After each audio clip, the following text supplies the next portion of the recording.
ഞാൻ ഇന്നുള്ളത് തിരുവനന്തപുരത്തെ മാജിക് പ്ലാനറ്റാണ്. കൺകെട്ട് വിദ്യകൾക്കപ്പുറം മായാജാലങ്ങൾ നടക്കുന്ന ഒരു ഇടം.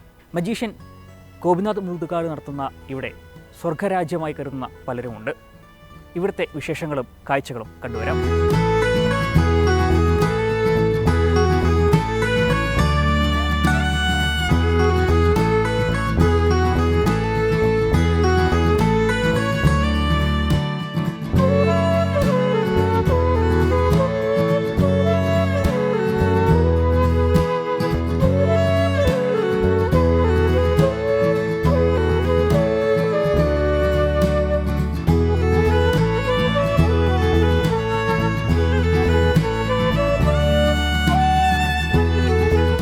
പ്ലാനറ്റ് ഇപ്പോൾ 10 വർഷമായി. 2014 പ്ലാനറ്റ് തുടങ്ങുന്നത്.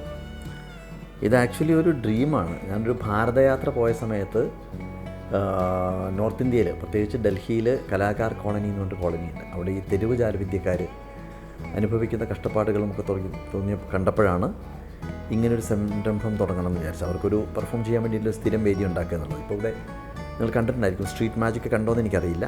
അപ്പോൾ അതിനകത്ത് ഇങ്ങനെ പെർഫോമേഴ്സ് ഉണ്ട്, സ്ട്രീറ്റ് പെർഫോമേഴ്സ് ഒരുപാട്.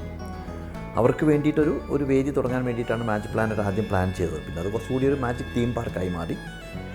ഇപ്പോൾ ഒരുപാട് മജീഷ്യൻസ് ഇവിടെ പെർഫോം ചെയ്തുകൊണ്ടിരിക്കുന്നുണ്ട്. And I think this is first of its kind in the world.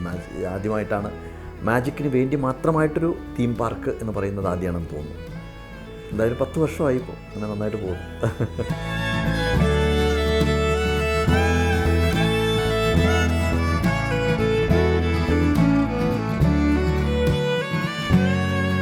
രണ്ടായിരത്തി 2017 നമ്മൾ ഭിന്നശേഷിയുള്ള കുട്ടികളെ മാജിക്ക് പഠിപ്പിച്ചുകൊണ്ട് അവർക്കൊരു തൊഴിൽ, അവർക്കൊരു ജീവിതം ഉണ്ടാക്കി കൊടുക്കാൻ നല്ല ലക്ഷ്യത്തോടു കൂടി ശൈലജ ടീച്ചർ മിനിസ്റ്റർ ആയിരിക്കുന്ന സമയത്ത് തുടങ്ങിയതാണ്. കേരള സോഷ്യൽ സെക്യൂരിറ്റി മിഷനുമായി ചേർന്നിട്ട്. അന്ന് ഡോക്ടർ മുഹമ്മദ് അഷീൽ അതിൻ്റെ എക്സിക്യൂട്ടീവ് ഡയറക്ടറാണ്. ആ സമയത്താണ് തുടങ്ങുന്നത്. അപ്പം അന്ന് 23 കുട്ടികളെ ഗവൺമെൻറ് തന്നെ താല്പര്യം എടുത്ത് നമുക്ക് തന്നു. അവരെ മാജിക്ക് പഠിപ്പിച്ചുകൊണ്ട് തുടങ്ങി. അതിനകത്തുള്ള കുട്ടികളാണ് ഇപ്പോൾ ഈ മുമ്പിലുള്ള തിയേറ്ററിനകത്ത് പെർഫോം ചെയ്ത് സാലറിയൊക്കെ മേടിച്ച് മുന്നേറിക്കൊണ്ടിരിക്കുന്നത്. എംപവർ എന്ന് പറയുന്ന തിയേറ്ററിനകത്ത്. അതിനകത്ത് അന്ന് 23 കുട്ടികൾ വന്നതിനകത്ത് 5 പേരാണ് അവിടെ സ്ഥിരം പെർഫോമേഴ്സായിട്ട്. അവർ എംപ്ലോയിഡാണ് അവിടെ അങ്ങനെ ചെയ്യുന്നത്. അപ്പോൾ ഈ കുട്ടികൾക്ക് വന്നിട്ടുള്ള മാനസികമായിട്ടുള്ളൊരു വളർച്ച കണ്ടപ്പോഴാണ് നമ്മൾ ഡിഫറെൻ്റ് ആർട്സ് സെൻറ്റർ തുടങ്ങാൻ വേണ്ടി തീരുമാനിച്ചു. അങ്ങനെ ഇവിടെ കുറച്ചുകൂടി ലാൻഡ് ലീസിനെടുത്ത് ഇന്നിപ്പോൾ അവിടെ 200-ലധികം കുട്ടികൾ ഉണ്ട്. അവരുടെ പാരൻസ് ഉണ്ട്. പാരൻസിന് കരിസ്മ എന്ന് പറയുന്നൊരു സെൻറ്ററുണ്ട്. അപ്പോൾ അതിനകത്ത് കിട്ടുന്ന സാധനങ്ങളെല്ലാം അവരവിടെ പ്രോഡക്റ്റ്സ് ഉണ്ടാക്കി, കുടയും അതുപോലത്തെ അത്തരം സാധനങ്ങളൊക്കെ ഉണ്ടാക്കിയിട്ട് അവർ വിറ്റ് അതിനകത്തുള്ള ഫണ്ട് അവരെടുക്കും. കുട്ടികൾക്ക് നമ്മൾ സ്റ്റൈപ്പൻഡ്, ഭക്ഷണം എല്ലാം കൊടുത്ത് അവരുടെ കാര്യങ്ങളെല്ലാം ടേക്ക് കെയർ ചെയ്തിട്ട് നമ്മൾ മുന്നോട്ട് പോകും.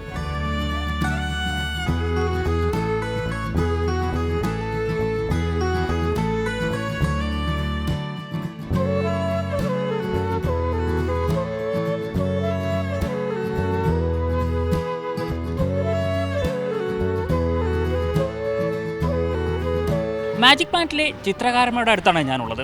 അവർ വരച്ചു തീർത്ത ഓരോ ചിത്രങ്ങളിലും അവർ ഓരോ കഥകൾ പറയാനുണ്ടാവും. അതിമനോഹരമാണ് അവരുടെ ഓരോ ചിത്രങ്ങളും.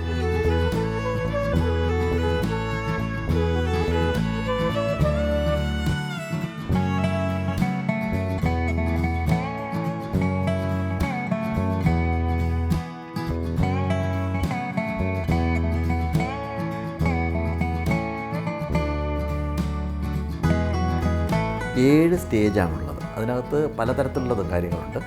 അവിടെ യൂണിവേഴ്സൽ എംപവർമെൻറ്റ് സെൻറ്റർ എന്ന് പറയുന്നൊരു സെക്ഷനുണ്ട്. അവിടെ കമ്പ്യൂട്ടർ എഡ്യൂക്കേഷൻ നടക്കുന്നുണ്ട്. പിന്നെ അവർക്ക് അത്തരത്തിലുള്ള കാര്യങ്ങൾ, അതിന് വേണ്ടിയിട്ടുള്ള സംവിധാനങ്ങളെല്ലാം അവിടെയുണ്ട്. ലൈബ്രറി ഉണ്ട് അവർക്ക് വേണ്ടിയിട്ടുള്ളത്. തെറാപ്പി യൂണിറ്റ്, അതായത് സയൻറ്റിഫിക് ആയിട്ട് ഇവർക്ക് കൊടുക്കാൻ വേണ്ടിയിട്ട് ഒക്കുപേഷണൽ തെറാപ്പി, മറ്റുള്ള എല്ലാ തെറാപ്പികളും, വെർച്വൽ റിയാലിറ്റി അടക്കമുള്ള ഡെൻ്റൽ സംവിധാനങ്ങൾ, ഇതെല്ലാം കൊടുക്കുന്ന ഒരു സ്ഥലം വേറെയുണ്ട്. അത് ഒരു സയൻറ്റിഫിക് രീതിയാണ് അവിടെ ചെയ്യുന്നത്. ഇവിടെ എന്ന് പറഞ്ഞാൽ ഡിഫറെൻ്റ് ആർട്ട് സെൻറ്റർ എന്ന് പറഞ്ഞാൽ ആർട്ട് ട്രെയിൻ ചെയ്യുന്നതാണ്. ഇതിനകത്ത് മ്യൂസിക്കിൻ്റെ ഒരു സ്റ്റേജാണ് നിങ്ങൾ പോയി എന്ന് പറഞ്ഞാൽ. അവിടെ ബിത്തോവൻ ബംഗ്ലാവ് എന്ന് പറയുന്ന ഒരു സ്റ്റേജാണ്. പിന്നെ ചിത്രം വരയ്ക്കുന്നൊരു സ്റ്റേജുണ്ട്. മാജിക് പെർഫോം ചെയ്യാൻ വേണ്ടിയിട്ടൊരു സ്റ്റേജുണ്ട്. പിന്നെ ചെണ്ട, അതുപോലെ തന്നെ മ്യൂസിക്കൽ ഇൻസ്ട്രുമെൻറ്റ്സ് പ്രാക്ടീസ് ചെയ്യാനുള്ള സ്ഥലമുണ്ട്. കീബോർഡൊക്കെ ചെയ്യാനുള്ള സ്ഥലമുണ്ട്. ഡാൻസിന് വേണ്ടിയിട്ടൊരു ജാലിയോ മഹൽ എന്ന് പറയുന്നൊരു സ്റ്റേജുണ്ട്. അങ്ങനെ 7 സ്റ്റേജുകളിലായിട്ട് ഈ ആർട്ടിനകത്ത് അത് പക്ഷേ പാട്ട് പാടുന്നൊരു കുട്ടിക്ക് വരയ്ക്കണം തോന്നിക്കഴിഞ്ഞാൽ അവിടെ ഒന്ന് വരയ്ക്കാം. അതിനകത്ത് ബുദ്ധിമുട്ടൊന്നുമില്ല. അപ്പോൾ അവർ രാവിലെ വന്നു കഴിഞ്ഞാൽ അവരവരുടെ സെക്ഷനിലേക്ക് പോകും. അവർക്ക് ഇഷ്ടമുള്ള സ്ഥലത്ത് നിന്നിട്ട് അവർക്ക് ഡാൻസ് ചെയ്തോ പാട്ട് ചെയ്ത്, അതാണ് ഇതിൻ്റെ ഒരു സൗന്ദര്യം എന്ന് പറയുന്നത്. കാരണം ഇതൊരു ഓപ്പൺ സ്പേസാണ്, എല്ലാം തുറന്ന വേദികളാണ്. അപ്പോൾ അവർക്ക് എവിടെ പോകാനും അവരുടെ സ്വാതന്ത്ര്യത്തിന് ഇഷ്ടമുള്ള സ്ഥലത്ത് പോകാനുള്ള സൗകര്യം ഉണ്ടാവും. അപ്പോൾ ഈ ഒരു കൂട്ടായ്മ, പിന്നെ അതുപോലെ തന്നെ ഇവിടെ ഇതിൻ്റെ ഒരു സയൻറ്റിഫിക് റിസർച്ചിൻ്റെ ഭാഗമായിട്ട് കണ്ടെത്തിയൊരു കാര്യം, ചൈൽഡ് ഡെവലപ്മെൻറ്റ് സെൻറ്ററിനെ ശൈലയായിട്ട് ചെയ്തിരിക്കുന്ന സമയത്ത് ഏൽപ്പിച്ചിരുന്നു ഈ കുട്ടികൾക്ക് എന്തുകൊണ്ട് അവർക്ക് ഈ ഡെവലപ്മെൻറ്റ് വരുന്നു എന്നുള്ളത്, മാറ്റം വരുന്നു എന്നുള്ളത്. അപ്പോൾ അതിനകത്ത് അവർ കണ്ടെത്തിയ ഒരു കാര്യം എന്താണെന്ന് വെച്ച് കഴിഞ്ഞാൽ, ഇവിടെ വരുന്ന ഓഡിയൻസ്, മാജിക് പ്ലാനറ്റ് കാണാൻ വരുന്ന ഓഡിയൻസ്, ഇപ്പോൾ ഇവർക്ക് ഡെയിലി ഇവരെ കാണാൻ വേണ്ടി ഓഡിയൻസ് പോകുമ്പോൾ അവർക്കും ഈ സമൂഹത്തിൽ ഒരു സ്ഥാനമുണ്ട്, ഒരു അംഗീകാരമുണ്ടെന്നുള്ളൊരു ബോധ്യം ഉണ്ടാവുക. അത് ഏറ്റവും പ്രധാനമാണ്. കാരണം നമ്മൾ ഒരു വീടിനകത്ത് അടച്ചിരിക്കുന്നതിനേക്കാൾ അപ്പോഴാണ് ഏറ്റവും വലിയൊരു മാനസികമായിട്ടൊരു പ്രശ്നമുണ്ടാവും. ഇത് ഇവർക്ക് കളിക്കാനും ചിരിക്കാനും എല്ലാത്തിനും ഒരുമിച്ച് ചേർന്ന് നിൽക്കാനൊക്കെ ഉള്ള സൗകര്യമാണ് ഈ ഡിഫറൻറ്റ് ആർട്സ് സെൻറ്റർ ഒരുക്കുന്നത്. അപ്പോൾ ഓഡിയൻസ് ഡെയിലി ചെല്ലുന്നു, അവരെ കൈയടിക്കുന്നു, പ്രോത്സാഹിപ്പിക്കുന്നു. അതിനൊക്കെ കിട്ടുന്ന ഒരു പോസിറ്റീവ് എനർജിയാണ് അവരെ മുന്നിലേക്ക് നയിച്ചുകൊണ്ടിരിക്കുന്നത്.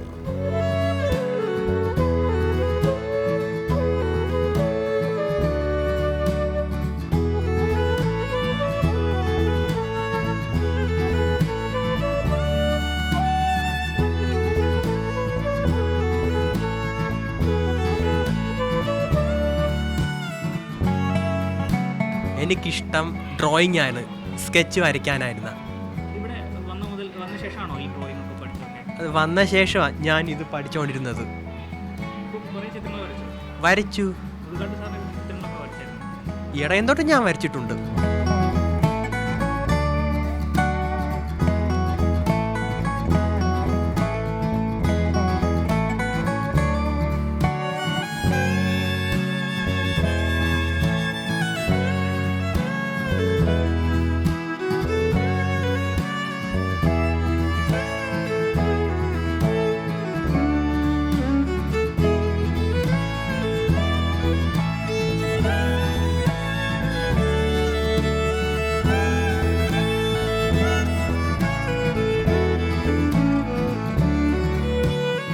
ബിതോവൻ ബംഗ്ലാവ്. ഇവിടെയാണ് നമ്മൾ സംഗീതത്തിൽ ഇവിടെ കുട്ടികളെ നമ്മൾ മോൾഡ് ചെയ്ത് കൊണ്ടുവരുന്നത്. ഇതൊരു മ്യൂസിക് സെക്ഷനാണ്. ഇവിടെ നമ്മൾ കർണാട്ടിക് മ്യൂസിക് അതുപോലെ തന്നെ കരോക്കെ പ്രാക്ടീസിലൂടെയൊക്കെ കുട്ടികളെ ഒത്തിരി അധികം മാറ്റിയെടുക്കാൻ സാധിച്ചിട്ടുണ്ട്. പല അവസ്ഥകളിലുള്ള മക്കളാണ് ഞങ്ങൾക്കിവിടെ ഉള്ളത്. Cerebral palsy, visually impaired, autism തുടങ്ങിയ നിരവധി അവസ്ഥകളിലൂടെ കടന്നു പോകുന്ന മക്കളാണ് ഞങ്ങൾക്കുള്ളത്. സംഗീതത്തിലൂടെ അവർക്ക് ഒട്ടനവധി മാറ്റങ്ങൾ മാറ്റിയെടുക്കാൻ ഞങ്ങളെക്കൊണ്ട് സാധിച്ചിട്ടുണ്ട്. അതിൽ വളരെയധികം സന്തോഷവാനാണ് ഞാൻ.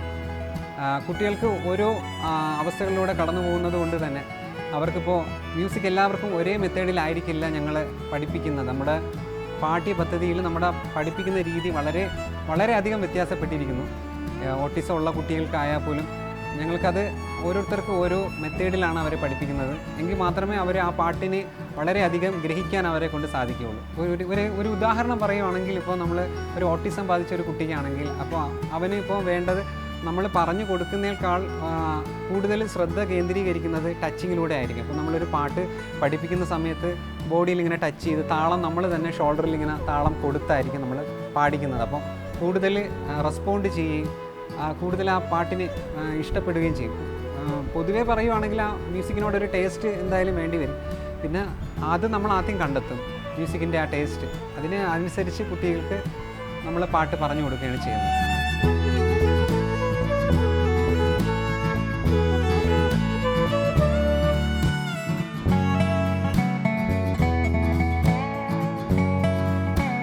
ക്രിസ്റ്റീന എന്ന് പറയുന്ന കുട്ടി ഇവിടെ വരുന്ന സമയത്തൊക്കെ ഒരുപാട് പ്രശ്നമായിരുന്നു. കാരണം കുട്ടിക്ക് ഓട്ടിസമാണ്, വലിയ പ്രശ്നമായിരുന്നു. പക്ഷേ ഇപ്പം കുട്ടി നല്ല മിടുമിടുക്കി കുട്ടിയാണ്. അതുപോലെ ഏറ്റവും വലിയ പ്രത്യേകത, കീബോർഡിൻ്റെ മേളിലേക്ക് അവൾ കൈ വന്ന് വീണ് കഴിഞ്ഞാൽ കറക്റ്റ് നോട്ട്സിലേ അവർ വന്ന് വീഴുള്ളൂ. ഏത് പാട്ടും പഠിപ്പിച്ചു കൊടുക്കണ്ട, അവൾ ഒരു പ്രാവശ്യം കേട്ട് കഴിഞ്ഞാൽ കീബോർഡിൽ അവൾ പ്ലേ ചെയ്യും. അതിനകത്തുള്ള അകത്തുള്ള ചെറിയ ചെറിയ കൊച്ചു മ്യൂസിക് വരെ അതിനകത്ത് എഴുകിച്ചേരും. അതെങ്ങനെ സാധിക്കുന്നു എന്നുള്ളത് അത്ഭുതകരമാണ്. അതാണ് ഇതിനകത്തുണ്ടാകുന്നൊരു മാറ്റം. അപ്പോൾ എപ്പോഴും നമ്മൾ ആലോചിക്കേണ്ട ഒരു കാര്യം, ഇവർക്കൊരു പക്ഷേ എഴുതാനോ വായിക്കാനോ ബുദ്ധിമുട്ടുണ്ടാവും, അതൊന്നും കാര്യം. പക്ഷേ അവർക്ക് ഏതെങ്കിലും ഒരു എലമെൻറ്റ് അവരിൽ ഉറങ്ങിക്കിടക്കുന്നുണ്ടാവും. അതിന് നമ്മൾ തൊട്ടുണർത്തുക എന്നതാണ് ഉദ്ദേശിക്കുന്നത്. ഇതൊരു സ്പെഷ്യൽ സ്കൂളല്ല, നേരെ മറിച്ച് ഒരു ആർട്ട് സെൻ്ററാണ്. ആർട്ടിൽ ട്രെയിനിങ് കൊടുക്കുക എന്നുള്ളതാണ് ഇവിടെ ഉദ്ദേശിക്കുന്ന ഒരു കാര്യം.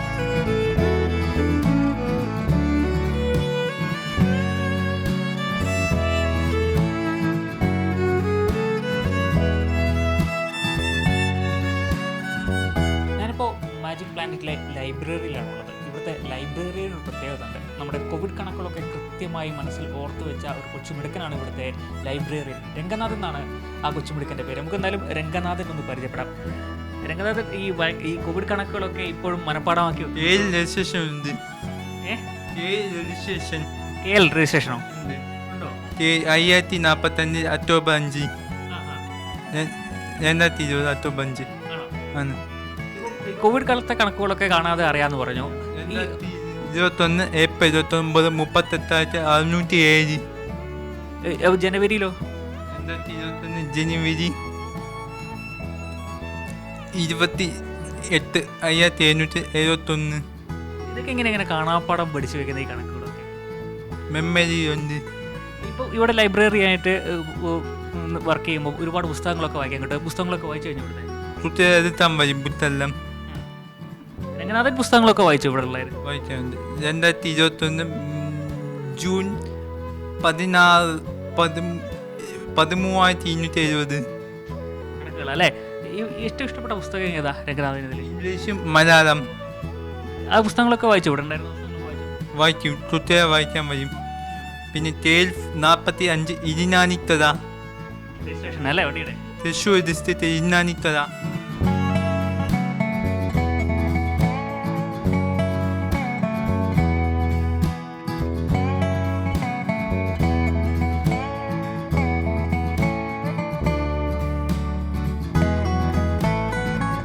സയൻഷ്യ എന്ന് പറയുന്ന ഏരിയയാണ്. കുട്ടികൾ സയൻസിൽ റിസർച്ച് ചെയ്യുന്ന ചെറിയ റിസർച്ചും ടോപ്പിക് അങ്ങനെയുള്ള കാര്യങ്ങൾ ചെയ്യുന്ന ഏരിയയാണ്. അപ്പോൾ ഇവിടെ നമ്മൾ ചെയ്യുന്നത് വെച്ചാൽ ബേസിക് സയൻസിന് ക്ലാസ് കൊടുക്കുന്നുണ്ട്. അതുകൂടാണ്ട് ഇലക്ട്രോണിക്സ് സ്നാപ്പ് സർക്യൂട്ട് പോലുള്ള എക്യുപ്മെൻറ്റ്സ് വെച്ചിട്ട് ഇലക്ട്രോണിക്സ്, പിന്നെ വൊക്കേഷണൽ ട്രെയിനിങ്ങിൻ്റെ ഭാഗമായിട്ട് മെക്കാനിക്കൽ കിറ്റ് യൂസ് ചെയ്തുകൊണ്ട് അവരെ സ്കിൽ ഡെവലപ്പ് ചെയ്യുന്നുണ്ട്. പിന്നെ ടെലസ്കോപ്പുണ്ട്, മൈക്രോസ്കോപ്പ്, അങ്ങനെയുള്ള എല്ലാ സ്കിൽസും അവർക്ക് ഡെവലപ്പ് ചെയ്ത് അവർക്ക് അതിന് വേണ്ടിയിട്ടുള്ള ട്രെയിനിങ് കൊടുക്കുന്നുണ്ട്. പിന്നെ സോളാർ സിസ്റ്റം അങ്ങനെയുള്ള തിയററ്റിക്കൽ ക്ലാസ്സുകളും അങ്ങനെയും നടക്കുന്നുണ്ട്. അപ്പോൾ ഈ കുട്ടികൾ പല ഡിഫറെൻ്റ് ഏബിൾഡ്, അതായത് പല ടൈപ്പ് ബുദ്ധിമുട്ടുകളുള്ള കുട്ടികളുണ്ട്. അപ്പോൾ ഓരോരുത്തർക്കും ഓരോ രീതിയിലുള്ള സ്കിൽസ് ആയിരിക്കും ഉണ്ടാകുന്നത്. അപ്പോൾ അതിനനുസരിച്ചാണ് നമ്മൾ ട്രെയിനിങ് കൊടുക്കുന്നത്. അവരുടെ ഇൻട്രസ്റ്റ് ഏതിലാണോ, ഏത് ടോപ്പിക്കിലാണോ അതനുസരിച്ചിട്ടാണ് നമ്മൾ ട്രെയിനിങ് കൊടുക്കുന്നത്. പിന്നെ നമുക്കിപ്പോൾ ASD കുട്ടികളുണ്ട്, അവർക്ക് സ്പെഷ്യൽ സ്കിൽസ് ആയിരിക്കും. അപ്പം അതിന് വേറെ ട്രെയിനിങ് ആണ്. ആ സ്കിൽസ് ഡെവലപ്പ് ചെയ്യുന്ന രീതിയിലുള്ള ട്രെയിനിങ് ആണ് നമ്മളിവിടെ കൊടുക്കുന്നത്. അപ്പം ഈ കുട്ടികൾ നമ്മൾ നോർമൽ കുട്ടികളെ പറഞ്ഞു കൊടുക്കുന്ന പോലെ നമുക്ക് പറഞ്ഞു കൊടുക്കാൻ പറ്റില്ല. കുറച്ചൊരു ടൈം എടുത്ത് ചെറിയ കളികളിലൂടെയും അല്ലെങ്കിൽ കഥകളിലൂടെയും ആയിരിക്കും നമ്മൾ കാര്യങ്ങൾ പറഞ്ഞു കൊടുക്കുക. ഇപ്പം ഇലക്ട്രോണിക്സിൽ ഇൻട്രസ്റ്റ് ഉള്ള കുട്ടികൾക്ക് അത് പറഞ്ഞു കൊടുക്കും. അപ്പം അവരത് ആദ്യം നമ്മൾ പറഞ്ഞു കൊടുത്ത് ചെയ്ത് പിന്നെ ആകുമ്പോഴേക്കും അവർ തന്നെ അത് ചെയ്യാൻ തുടങ്ങും.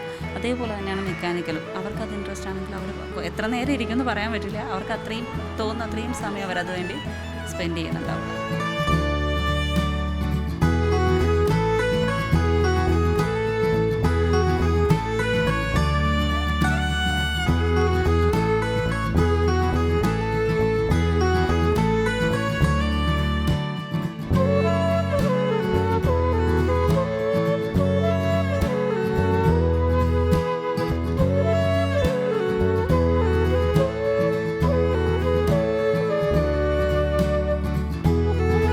കുട്ടികളൊന്നും ഒരിക്കലും ഈ കുട്ടികളുടെ പാരൻസൊന്നും മക്കൾ നാളെ വിമാനത്തിൽ കയറി മറ്റൊരു രാജ്യത്ത് പോയി മറ്റൊരു രാഷ്ട്രപതി ഭവനിൽ പോയിട്ട് കുട്ടികൾ പെർഫോം ചെയ്തു. ഡൽഹിയിൽ പോയിട്ട് അവിടുത്തെ ഏറ്റവും പ്രധാനപ്പെട്ട മിനിസ്റ്റേഴ്സും എല്ലാം ഇരിക്കുന്ന സമയത്ത് അംബേദ്കർ ഓഡിറ്റോറിയത്തിൽ പോയിട്ട് കുട്ടികൾ പെർഫോം ചെയ്തു. അതൊന്നും നമ്മുടെയൊന്നും സങ്കല്പത്തിൽ നമ്മൾ ചിന്തിക്കാത്ത കാര്യങ്ങളാണ്. പക്ഷേ അത് അന്വേഷിച്ച് അതിന് വേണ്ടിയിട്ടുള്ള വേദി ഒരുക്കാൻ വേണ്ടി പലതവണ പോയിട്ടാണ് അതൊക്കെ സാധ്യമാവുന്നത്. ഇപ്പോൾ വിദേശത്ത് ദുബായിൽ പോയിട്ട് അവർ പെർഫോം ചെയ്തു, സിംഗപ്പൂരിൽ പോയിട്ട് പെർഫോം ചെയ്തു, ജപ്പാനിൽ പോയിട്ട് പെർഫോം ചെയ്തു. അതൊക്കെ കുട്ടികൾക്ക് കിട്ടുന്നൊരു വലിയ സൗഭാഗ്യമാണ്. തീർച്ചയായിട്ടും അവരുടെ പാരൻസ് എത്രമാത്രം അതിനോട് സന്തോഷിക്കുന്നുവോ അതേ സന്തോഷം തന്നെയാണ് എനിക്കും കിട്ടുന്നത്. കാരണം ഞാനും ഈ മക്കളെ കാണുന്നത് എൻ്റെ കുട്ടികളായിട്ടാണ് കാണുന്നത്. അതുകൊണ്ട് ആ സന്തോഷം തീർച്ചയായിട്ടും ഞാനും അനുഭവിക്കുന്നുണ്ട്. ഇപ്പോൾ ഡിഫറെൻ്റ് ആർട്സ് സെൻറ്റർ ശരിക്കും ഒരു റീഹാബിലിറ്റേഷൻ സെൻറ്ററോ അല്ലെങ്കിൽ ഒരു ചികിത്സാ കേന്ദ്രമോ ഒന്നുമല്ല. മറിച്ച് ഇത് ഈ നമ്മുടെ പല രീതിയിലുള്ള പെർഫോമിംഗ് ആർട്ടിൽ കഴിവുള്ള കുട്ടികളെ നമ്മൾ സെലക്ട് ചെയ്ത് അവർക്ക് വേണ്ട ട്രെയിനിങ് കൊടുത്തിട്ട് അവർക്ക് സോഷ്യൽ ഓപ്പർച്യൂണിറ്റി കൊടുക്കുക എന്നുള്ളതാണ് നമ്മുടെ പ്രധാന ലക്ഷ്യം. അപ്പം അങ്ങനെ സോഷ്യൽ ഓപ്പർച്യൂണിറ്റി കൊടുക്കുമ്പം സാധാരണ അവർക്ക് കിട്ടുന്ന സമൂഹത്തിൽ നിന്ന് കിട്ടുന്ന കുറേ അംഗീകാരങ്ങളുണ്ട്. ആ അംഗീകാരങ്ങൾ കാരണം ഈ കുട്ടികൾക്ക് ഒരുപാട് മാറ്റങ്ങൾ നമുക്കിവിടെ കാണാൻ സാധിച്ചിട്ടുണ്ട്. ഇപ്പോൾ തന്നെ ഒരുപാട് ഇപ്പോൾ CDCയുടെ ആണെങ്കിലും ഐക്കോൺസിൻ്റെ പഠന റിപ്പോർട്ടുകൾ പറയുന്ന ഇവരുടെ സോഷ്യൽ സ്കിൽസ്, സാമൂഹികപരമായിട്ടുള്ള നൈപുണ്യത്തിൽ ഒരുപാട് ഗണ്യമായിട്ടുള്ള മാറ്റം നമുക്കിവിടെ കാണാൻ കഴിഞ്ഞിട്ടുണ്ട്. അതുകൂടാതെ തന്നെ നമ്മളിവിടെ ഈ കുട്ടികൾക്ക് ലൈഫ് സ്കില്ലിലുള്ള ട്രെയിനിങ്, സോഫ്റ്റ് സ്കിൽ ട്രെയിനിങ്, പിന്നെ എംപ്ലോയബിലിറ്റി സ്കിൽസും നമ്മൾ ഡെവലപ്പ് ചെയ്യുന്നുണ്ട്. അപ്പോൾ നമ്മൾ ഈ വർഷത്തെ ഒരു ലക്ഷ്യമെന്ന് പറയുന്നത് ആർട്ടിൽ മികവ് കാണിക്കുന്ന കുട്ടികളെയും അല്ലാത്തവരെയും നമ്മൾ 2 വർഷത്തിനുള്ളിൽ ഇൻഡിപെൻഡൻറ്റ് ലിവിങ്ങിലേക്ക് നയിക്കുക എന്നുള്ളതാണ്. അപ്പോൾ അതിനു വേണ്ടി നമ്മൾ ഒരു പ്ലേസ്മെൻറ്റ് സെല്ല് തന്നെ തുടങ്ങാൻ പോവുകയാണ്. അപ്പോൾ ഇവിടെ ഇൻക്ലൂസിവിറ്റിയുടെ ഭാഗമായിട്ട് കേരളത്തിലുള്ള പല എംപ്ലോയേഴ്സിനെ നമ്മൾ ഐഡൻറ്റിഫൈ ചെയ്തിട്ട് ഈ കുട്ടികൾക്ക് വേണ്ട എംപ്ലോയബിലിറ്റി സ്കില്ല് കൊടുത്തതിന് ശേഷം അവരെ നമ്മൾ അവിടെ പ്ലേസ് ചെയ്യുക എന്നുള്ളതാണ് ഞങ്ങളുടെ ഉദ്ദേശം.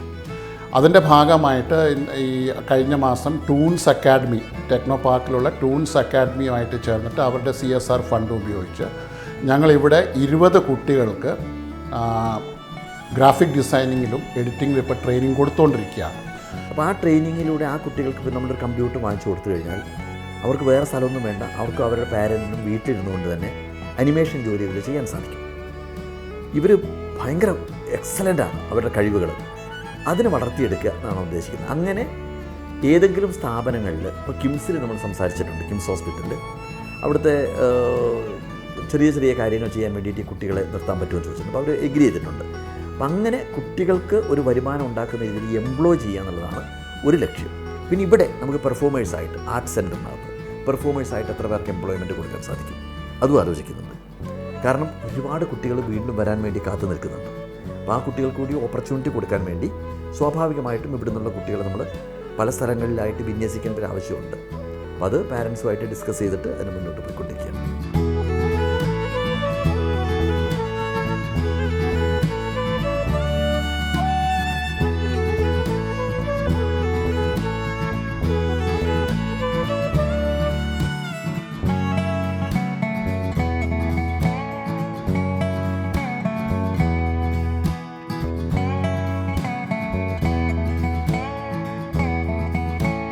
കരിസ്മ എന്നാൽ ഇവിടെ പഠിക്കുന്ന കുട്ടികളുടെ അമ്മമാർക്ക് വേണ്ടിയുള്ള ഒരു സൊസൈറ്റിയാണ്.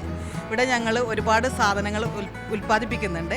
അതിവിടെ കയറി വരുന്ന ഗസ്റ്റുകളും പിന്നെ പബ്ലിക് ഷോ കാണാൻ വരുന്നവരും വാങ്ങി ഞങ്ങൾ സഹകരിക്കുന്നുണ്ട്. ഞങ്ങൾക്ക് അപ്പുറത്ത് 15 സ്റ്റാളുണ്ട്. അവിടെയാണ് ഈ ഉൽപ്പന്നങ്ങളെല്ലാം സെയിൽ ചെയ്യുന്നത്.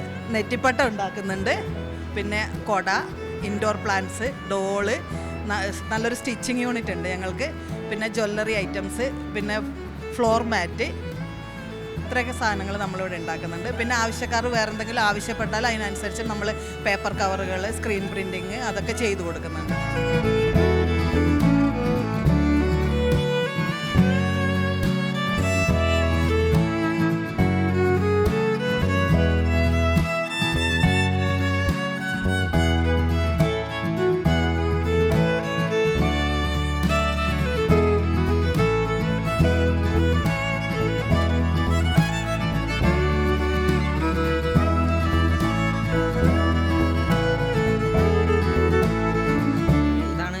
കാസ്കേഡ് എന്ന സ്റ്റേജ് ഇവിടെ മാജിക്കാണ് ചെയ്യണത്.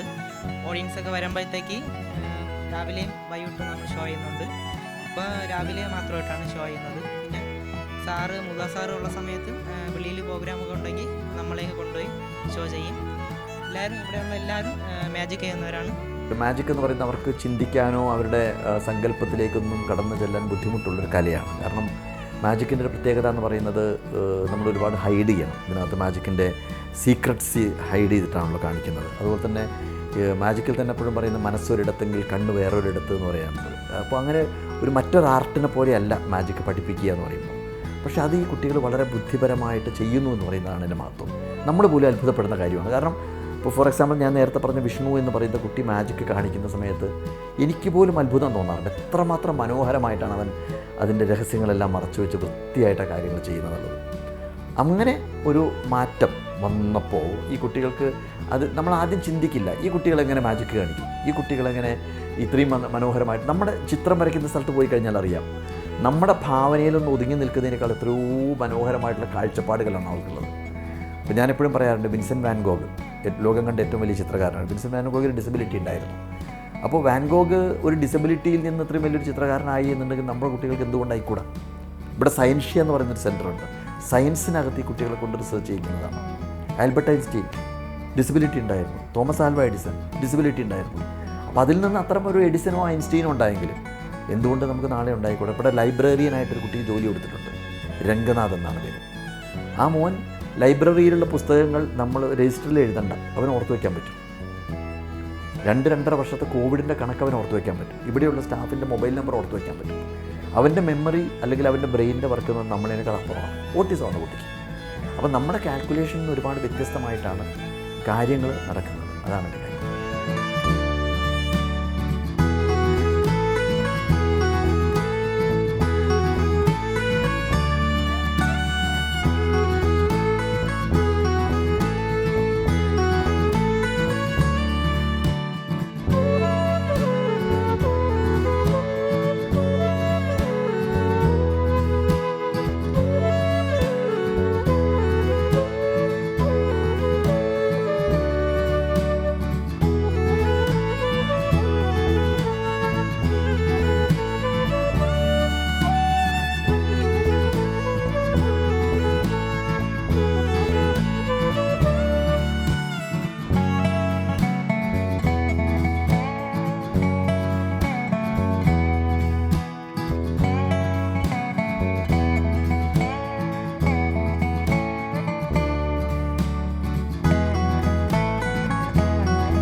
ഇത് പലപ്പോഴും പല സ്ഥലങ്ങളിൽ പോയി കാണുന്ന ആശയങ്ങളെ കുറച്ചുകൂടി വ്യത്യസ്തമായിട്ട് ചെയ്യുന്നതാണ്. അപ്പ് കഫേ എന്നാണ് അതിൻ്റെ പേര്. ഡൗൺ സിൻഡ്രോം ബാധിച്ച കുട്ടികൾക്ക് വേണ്ടിയിട്ടാണ്. അപ്പോൾ ആ പേര് തന്നെ ഡൗൺ സിൻഡ്രോം എന്നാണ്. നമ്മളതിനാണ് അപ്പ് കഫേ ആക്കിയത്, അപ്പാക്കുകയാണ്.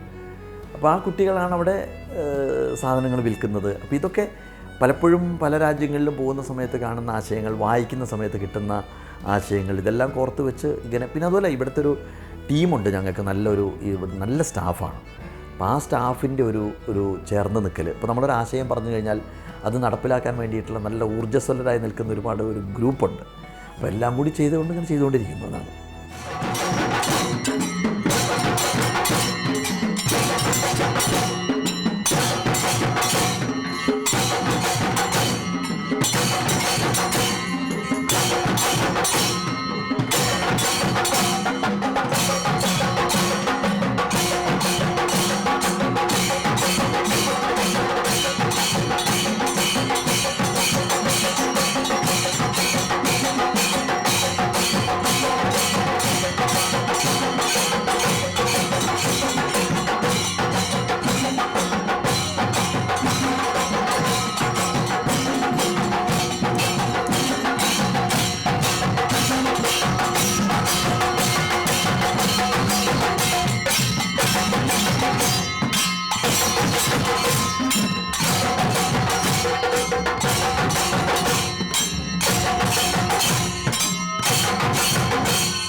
ഏകദേശം 4 വർഷത്തെ ട്രെയിനിങ്, ഫസ്റ്റ് ബാച്ചിലെ കുട്ടികൾ ഏകദേശം 4 വർഷത്തോളം ആയിട്ടുണ്ട്.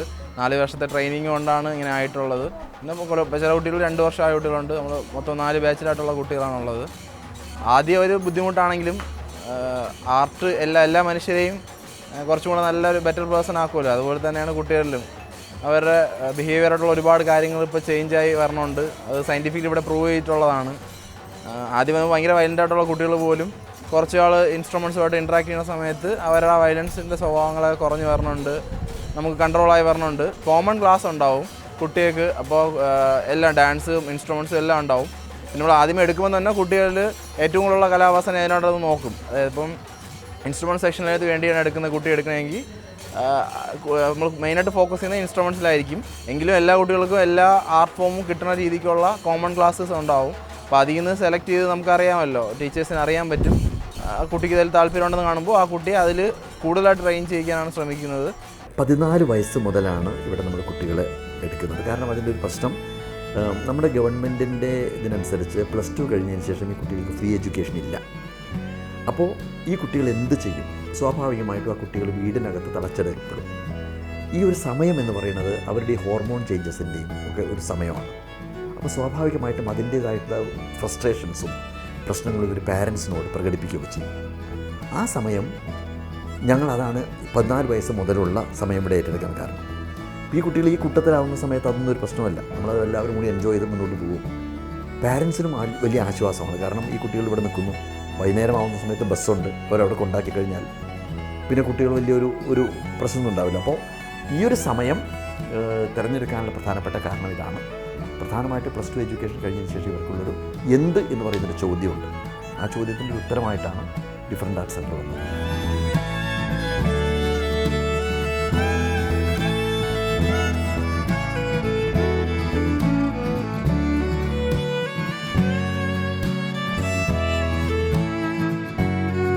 ഇതാണ് ഇവരുടെ ലോകം. ഓരോ ദിവസവും കളിച്ചും ചിരിച്ചും അവർ ആസ്വദിക്കുകയാണ്. ക്യാമറമാൻ പത്മകുമാറിനൊപ്പം രജീഷ് നരിക്കുനി, സി മലയാളം ന്യൂസ്, തിരുവനന്തപുരം.